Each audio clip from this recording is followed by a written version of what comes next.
طبعا اي 11 لاعب موجودين في الملعب بنتمنى ان هم يكونوا رجاله، ولاعبتنا دايما رجاله، واي تشكيله هتحط كابتن حسام حسن طبعا الجمهور المصري بيدعم كلنا خلف الكابتن حسام حسن وكلنا. مروان مش عارفين بقى مشاركه مروان بالنسبه له، هو جاي من اصابه، لكن اظن يعني وجود مروان او حمدي فتحي هيبقى حد موجود فيهم.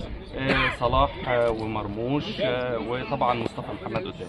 بالنسبه للمنتخب المحليين رايك في القائمه اللي اختارها كابتن حلمي؟ قائمه ممتازه، قائمه ممتازه جدا وعناصر مميزه، معظمهم لعبوا قبل كده منتخب ولاعيبه دوليه كلها ولعبت بطولات دوليه، فهي قائمه ممتازه، واظن المنتخب الثاني هيحقق نتائج كويسه جدا في بطوله كاس العرب ان شاء الله.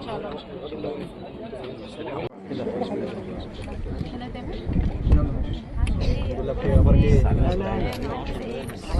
بقيت تحدي ماشي بقى ممكن نقف من هنا والاسماعيلي اتأثر من هنا. لا بعد ما انت مشيت هنا كويس ماشي.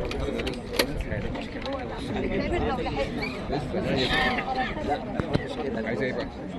بحس ان الليبيا قريبه من